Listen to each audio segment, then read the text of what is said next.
Olá para você que me assiste, eu sou Cláudio Porto, editor de Jovens Cronistas, e está começando mais uma edição do JC Internacional. Neste programa, nós vamos abordar a situação de momento na Síria,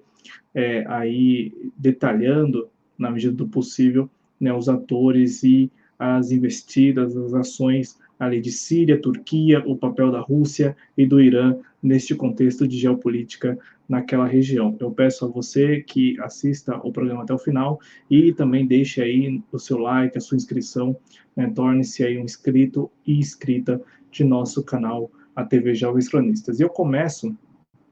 abordando aqui, e eu peço a atenção de todos vocês, que nós vamos aqui abordar um tema que é um tanto espinhoso, que, claro, pode haver imprecisão aí nos dados, né, nos números, mas eu peço a compreensão de todos vocês, e, claro, nós estamos aqui, eu estou gravando este programa na sexta-feira à noite, 14 de fevereiro, então os dados que eu vou abordar aqui com vocês são dados atualizados até este momento. Então, pode ser que alguns dados, né, sejam aí corrigidos ao longo dos próximos dias. Vamos começar, e eu peço atenção porque nós vamos começar de trás para frente. Portanto, vamos aqui abordar o assunto do dia e, na sequência, abordar os assuntos aí voltando no tempo, né, para ficar bem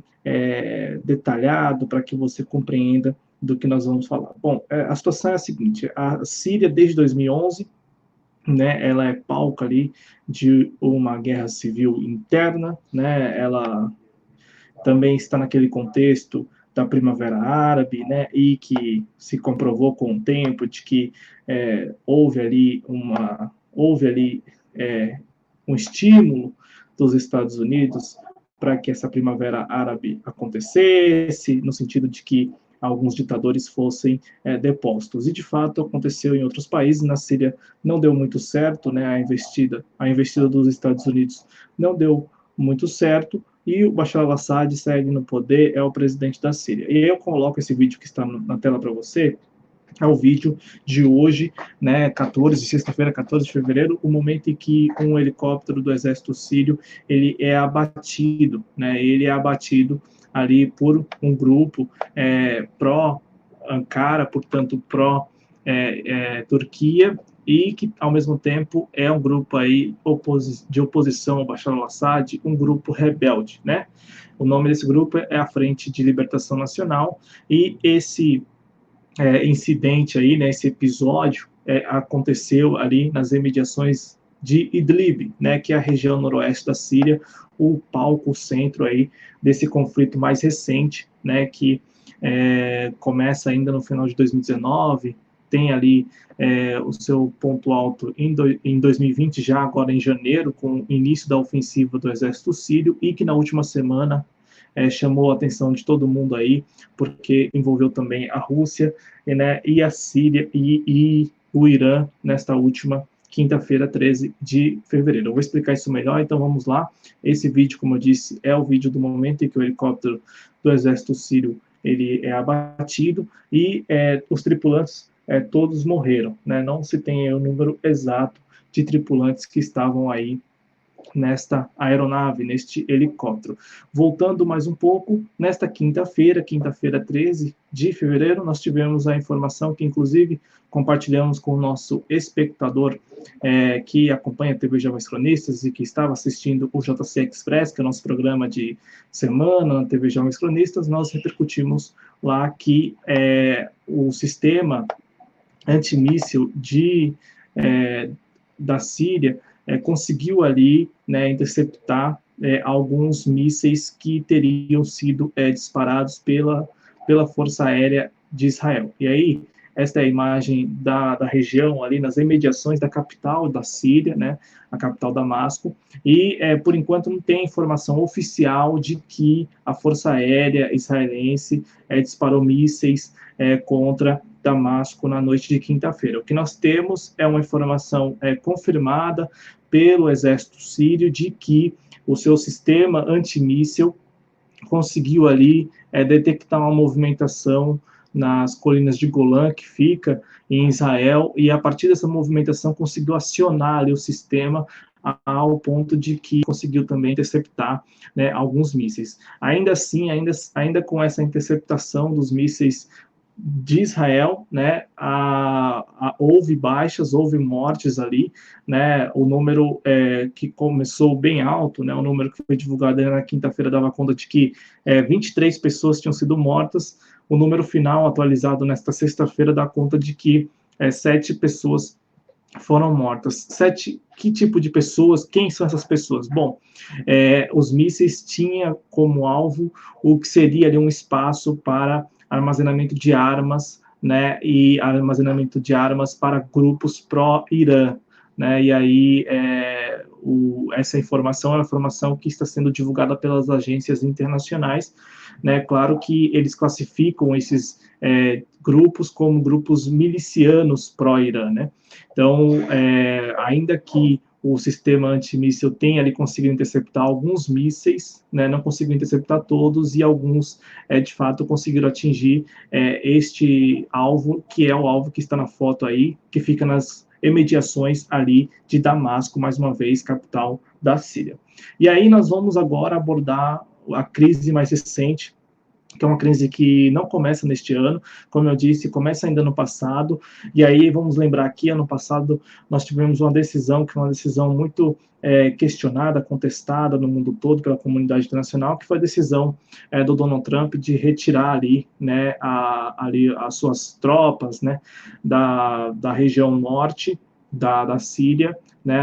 e na verdade não é bem retirar suas tropas, mas retirar o apoio, né, ali às tropas, às forças militares curdas. E aí, com isso, a Turquia ficou muito à vontade, né, o governo do Recep Erdogan, o exército turco, ficou muito à vontade para tomar ali, entrar de vez na região norte e noroeste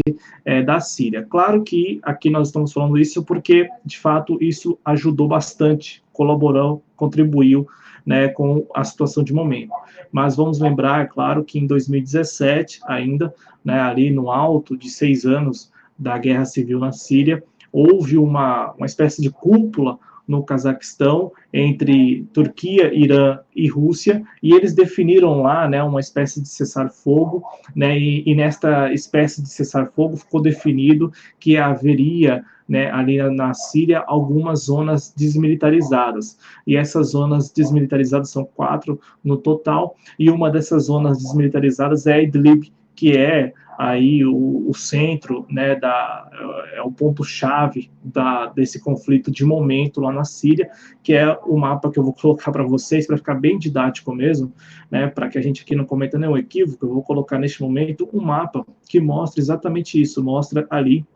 como que é a divisão de controle militar naquela região, na região noroeste da Síria. E aqui tem uma legenda, para que vocês vejam a legenda, né, tudo que é rosa, que é pertencente ao governo do Bashar al-Assad, pertencente aí ao exército sírio, né, e nós temos esta zona desmilitarizada, que é essa zona verde aqui, né, delimitada com essa linha vermelha, e esta zona verde ela é ocupada por grupos de oposição, grupos rebeldes ao Bashar al-Assad, né, e onde fica aí, ó, veja, a cidade de Idlib. E o que nós temos observado, principalmente do início de janeiro para cá, é o exército sírio tomando mesmo, cada vez mais, retomando, né, ali território, né, ganhando território, na verdade retomando, porque trata-se de um território já sírio, né, inclusive esta zona verde aqui, só que como se convencionou em 2017, esta zona verde aqui ela é desmilitarizada, portanto, não deveria acontecer, ao menos não nesta região, né, nesta zona aí, esses ataques militares, mas não está se cumprindo, né, não está se respeitando esse cessar-fogo, principalmente depois que, e aí é muito efeito colateral mesmo, viu? Principalmente depois que alguns militares turcos foram mortos, né, com essa ofensiva ali do exército sírio. E é efeito colateral por quê, pessoal? Porque não havia mesmo a intenção de se matar, não houve ali o planejamento para se matar militares, soldados turcos. O que houve, segundo o exército sírio, é que havia militares turcos nas bases identificadas pelo exército sírio como bases dos grupos rebeldes. E é sabido que esses grupos rebeldes, eles são financiados, né, pelo governo turco, né, ali pelo governo do Recep Erdogan. E aí começa, né, agora entram os atores em cena, né? Você tem, por um lado, a Turquia, como nós mostramos, e está no mapa aí para você ficar, né, bem claro, a Turquia de um lado, e do outro lado você tem a Síria, o governo sírio. E no meio deles dois, com boas relações aí com ambos, você tem a Rússia, que tem ali se ocupado da função de moderador desse conflito, desde 2017, principalmente, quando houve essa cúpula lá no Cazaquistão para definir ali como que se daria o tratamento com esses grupos rebeldes. A questão toda é que o exército sírio teria matado ao menos 13 soldados turcos aí nessa ofensiva para retomar o seu território ali na região noroeste. E a contraofensiva turca diz que também teria matado ali ao menos 76 militares sírios. E aí começa, né, essa articulação da Rússia para, de fato, diminuir a tensão e acalmar ali a galera. E aí, a última semana foi uma semana muito de articulação, inclusive com o envolvimento da Rússia, no sentido de conversar com Erdogan, conversar com o governo turco para diminuir a tensão. E não por acaso nós tivemos uma informação, depois de todo esse escarcéu, de todo ali o envolvimento do governo turco nesse sentido, de se aproveitar dessa brecha, se aproveitar da ofensiva síria para avançar ainda mais. Nós tivemos a informação nesta semana, por exemplo, que o governo do Recep Erdogan mandou mais militares lá para Idlib, de fato, para manter ali ocupado, né? E aí cogitou-se, aí especularam que havia o interesse ali por parte da Turquia de anexar aquela região, a região noroeste da Síria, mas assim, a semana termina bem melhor do que começou. Por quê? Porque a Rússia atuou na intermediação e conseguiu ali definir junto à Turquia, por exemplo, que a Turquia também milite dentro da zona desmilitarizada, no sentido de que se respeite o cessar-fogo. Portanto, nós tivemos a informação mais recente de que a Turquia, por exemplo, ameaçou os jihadistas, portanto, grupos rebeldes que ela financia indiretamente, né, ameaçou eles se eles não cumprirem com o cessar-fogo. Só que do outro lado, você tem a Rússia e a Síria que também há boas relações ali, como eu disse, né, a Rússia tem boas relações tanto com a Síria quanto com a Turquia, e há o temor, por exemplo, por parte da Turquia, que a Síria esteja dialogando, negociando com a Rússia para fortalecer ali a sua ofensiva e, de fato, ocupar de vez, retomar, né, que não é ocupar, né, retomar Idlib. Mas, assim, para você ficar com essa informação aí guardada, nós estamos falando do território sírio, portanto, nós estamos ali tratando, de um lado, por parte do governo do Bashar al-Assad, né, retomadas de territórios sírios, né, de território sírio, e do outro lado, você tem a Turquia ali trabalhando, articulando para que pelo menos aquela região ali desmilitarizada, aquela zona desmilitarizada, seja controlada por ela, né? Não por acaso teve a liberdade, né, aí de, na última semana, por exemplo, mandar mais militares atravessaram a fronteira ali da Turquia com a Síria e chegaram aos seus postos ali na região de Idlib. Só que a notícia mais atualizada nesse conflito todo é que houve uma conversa da Rússia com a Turquia, né, certamente ali levando em consideração a sua boa relação diplomática e também de acordos comerciais, no sentido de que a Turquia deveria diminuir a tensão, trabalhar também para ali acalmar os grupos rebeldes que estão aí desrespeitando o cessar-fogo. Não por acaso nós vimos no início deste programa, né, ali um grupo rebelde assumindo, né, o disparo que derrubou um helicóptero do exército sírio. Então, em resumo, assim, o que nós temos neste momento na Síria é a Turquia de um lado, também neste momento, depois de uma conversa com a Rússia, trabalhando no sentido de que os grupos rebeldes estão desrespeitando e precisam necessariamente respeitar esse cessar-fogo. Ao menos no discurso é isso. né? Na prática, nós temos aí milhares de civis sírios, né, tendo que se deslocar. O último número dava conta de que ao menos 800 mil sírios, né, civis sírios, tiveram que se deslocar aí depois dessa ofensiva do governo de Bashar al-Assad no último mês, né? E também nós temos um saldo total que já chega a quase 400 mil mortes aí nessa guerra civil síria desde 2011, né? Estes números, claro, são números da ONU, que para o governo de Bashar al-Assad é considerada uma opositora, né, porque estaria alinhada ali com os interesses dos Estados Unidos. Mas o fato é que o Bashar al-Assad e o exército sírio, desde o início de janeiro, começou essa ofensiva para retomar, de fato, ali parte do seu território, parte considerável do seu território, que fica ali na região noroeste. Então, mais uma vez, nós temos de um lado um Estado tentando retomar ali parte do seu território que foi ocupado por grupos rebeldes, por grupos de oposição, e que tem sido financiado por um outro agente, um agente externo, no caso, a Turquia, né? Então, estou me referindo ao governo do Bashar al-Assad, que está nessa ofensiva para retomar o seu território. E do outro lado, você tem o Recep Erdogan tentando aí, ao menos, manter ali aquele território sob o seu controle, né, para, muito provavelmente, é claro, aí articular, para barganhar futuramente. E temos ali também, naquela região, a região de Idlib é uma das regiões aí, né, que também tem ali seus poços de petróleo, que no final das contas, né, você tem toda uma preocupação e todo esse, digamos, essa movimentação aí em busca disso, né? Então, o petróleo está lá, né, e há esse interesse também de que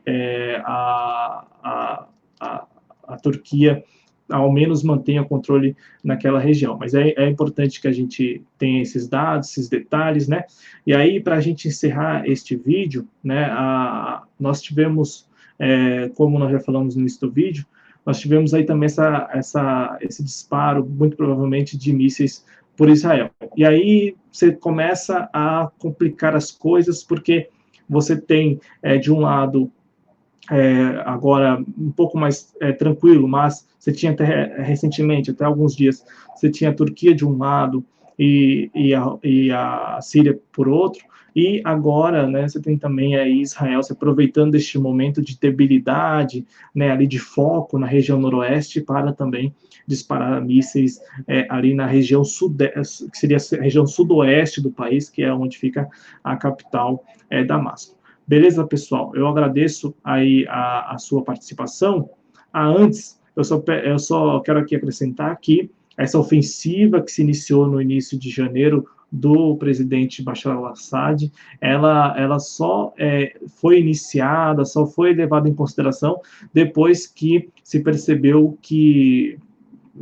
já é sabido há muito tempo, mas que se percebeu que a Turquia não estava ali trabalhando para enfraquecer os grupos rebeldes, ao contrário, trabalhava e trabalha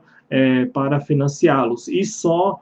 de alguma maneira mudou essa estratégia nesses últimos dias, porque a Rússia interveio ali